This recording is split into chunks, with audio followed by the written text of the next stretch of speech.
Hey, what's going on, everyone? Sly here with D.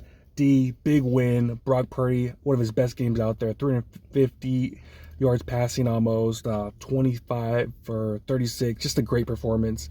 And remember last year, everyone was talking about Trey Lance, baby, during training camp. During training camp, those guys were saying, what? We got to keep him.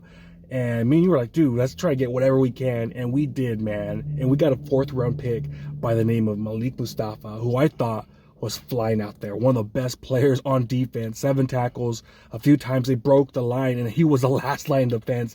And he didn't take no BS angles, kind of like Jair Brown did today.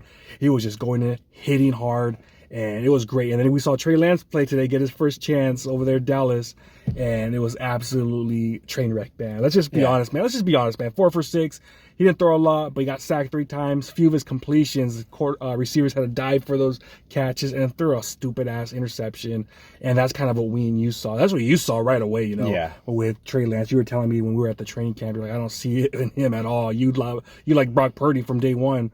But what do you think about everything, man? The trade, getting Mustapha, that 4th-round pick, and then Trey Lance just looks like he might not even be in the league next year. Yeah. Let's just be real, man. All right, so going back to Mustapha, man. Last year, when people were like, yeah, Jair Brown, he's the man, and this, I never bought into that. I'll be real with you. I never bought into Jair Brown because I just know he's a 4'6" guy. Yeah. He's a 4'6" guy, and he doesn't have the greatest coverage out there, and he takes horrible angles. We learned that last year against the Ravens, where he got cooked.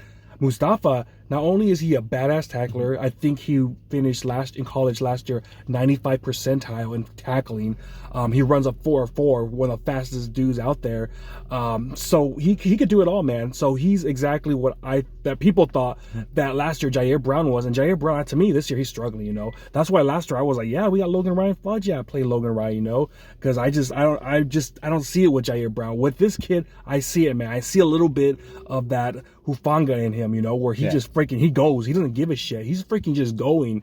And I like it back in the day. I love the what call those 2 guys back there with Deshaun Goldston back in the day, Hittner, Dante Whitner. That was amazing out there. I see a little bit of that in him too. Yeah, so, I thought I was thinking like the Dante Whitner with the Saints. Remember when he like boom and then walks away? I was like, that he kind of reminds me a little bit like that. He's hella way faster than Dante Whitner. Yeah, Dante Whitner, we got Dante Whitner like towards like the end. I think he was like a 4'6" guy, but this dude right here, he's 4'4", dude, built like a machine. He made one bad play against the Chiefs where people are talking about how he got trucked because he kind of slowed down against Pat Mahomes and the end line. So other than that, dude, the dude has been balling out all year long. And remember, he's a freaking rookie out there doing this shit, So, I mean, people out there complain. I know people, the Trey Lance lovers, the YouTubers, Niner content creators, they're still pissed off. Oh, we got to develop him. We got to do this. I'm telling you guys right now, and I'm being 100% honest, Trey Lance may not be in the NFL next year. I think he's going to get his opportunity these next few weeks. Dak's out. We'll see. The only reason I say that is because all the young guys are struggling. No, see, like the Allen Richardson, the Caleb. So that's why I'm like, maybe. They might like kind of think to them, well, he's struggling. So maybe the other guys, they're also developing. Because it's not like he's the only young player like kind of struggling. That's the only reason why I kind of give him a little like maybe a shot. But I hear what you're saying. We're like, man, I was like saying from day one, I was like, this guy stinks, man. Yeah, dude, and he's a 3rd-string quarterback right now. So you might be right because he's still young. Yeah. But damn, dude, like we've been hearing like Cowboy fans after that game because I listen to everybody's content. They're like, oh my gosh, like this guy's not the answer. And they're talking about how inaccurate he was. We've been talking about that for years, man. That's why I was like, dude, trade his ass. Trade his ass because he's inconsistent. If you don't have a ball that where he could throw the ball right here in the gloves, then I'm sorry, man, you're not going to do it. We've seen it before. Remember that guy from Penn State, 2nd-round pick? I think the Jets got him, Hutchinson. Amazing arm. He just was wild thing. One day he'd throw a beautiful pass, and then he'd fucking overthrow you. That's Trey Lance, man. He just doesn't have the accuracy. And we traded, obviously, 3 first-round picks and whatever else. But, like, I got to give them credit because at least we got a 4th-round pick, and we got a damn starter, dude. Mm-hmm. We got a freaking starter out of this. So these young guys have been hitting, man, and finally we're starting to play him. Renardo Green, dude, another rookie, should have started his ass from week 1. That guy's balled out these past few weeks, and he's I think PFF, he's like number 7 in the NFL. Mm-hmm. His ass should have been started from the beginning of the year. Obviously Mustafa's ass should have been started from day 1 too. Yeah. And the only guy we started, I think, was Pooney, which he's a stud too. So, I mean, this draft class has been pretty balling out. And then we saw a few other guys, Evan Anderson, undrafted free agent. His ass had that huge third down stop when they were driving to score a touchdown. Freaking blew up. Freaking, who was it? White, the running back? Yeah. Freaking just blew his ass up. And then third down, they didn't get nothing. But he had another huge game. So all these damn rookies, play the freaking rookies, man. If we got the other guy, Drake Nugent, on the practice squad.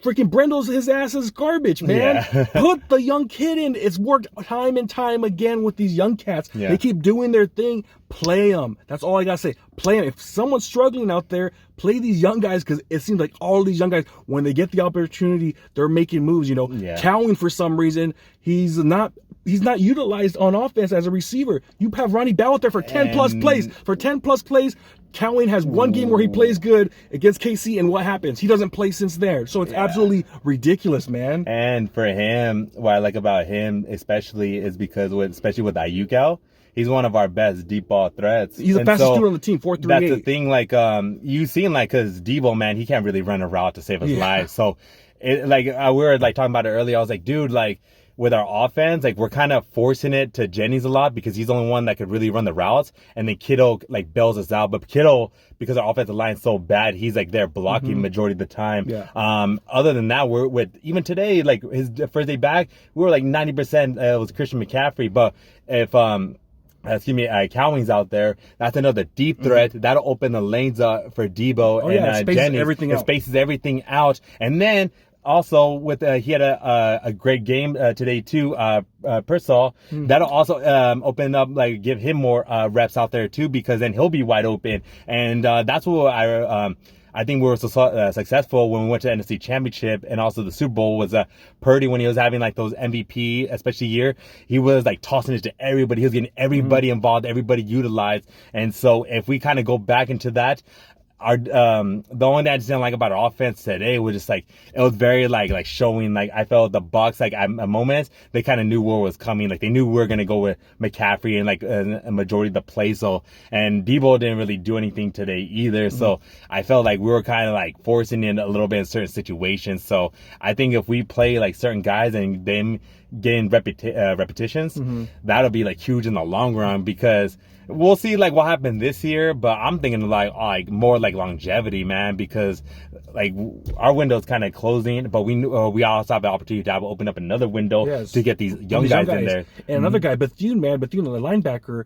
I saw Campbell finally make a play on a screen. I was like, oh my gosh, he made a play. Campbell, or the fossil, the linebacker, Devondre Campbell. And then he fucking gets beat for a freaking touchdown with it. He just whiffs on a play. So I was like, fudge, man. Like, it's so frustrating because there's talent out there. There's young guys out there. You draft these dudes, you might as well play them. It took forever for Mustapha to play. It took forever for Cowan to get his chance. And then that's just my problem. I was like, dude, start these young guys. You make a bold decision trading Trey Lance, and I loved it at the time. Me and you were the only ones. We know all these Niner content creators. We can name them by right now. All these guys were saying how stupid it was trading Trey Lance, let him develop. It's like, bro, you're gonna pay this guy $10 million to sit on the bench when we know Purdy's better. We saw what he did today. We saw what Purdy did. We saw what Lance did. And we know what Lance is going to do next week if he plays. And we know what Purdy's going to do. So it was a no-brainer right there. You make decisions. You make bold decisions. Freaking play the guys, man. So that's just my rant, man. Yeah. But it was just, I don't know. We're nailing the thing in the coffin where who would you rather have? Because we've been hearing that for the past 2 years. And it's finally over. I think Trey Lance, Brock Purdy, who's better? Come on, bro. Yeah. Come on, bro. And I don't think if you've been following, you don't need to hear my answer on that, because I've been saying this since day one that that guy over there in we're Dallas at training camp watching those games. Man, he's been horrible. So yeah, man. But that's what we got. Let us know what you think about Mustapha, that fourth round pickup for Trey Lance. What you think about this kid? Let us know down below. Talk to you next time. Peace.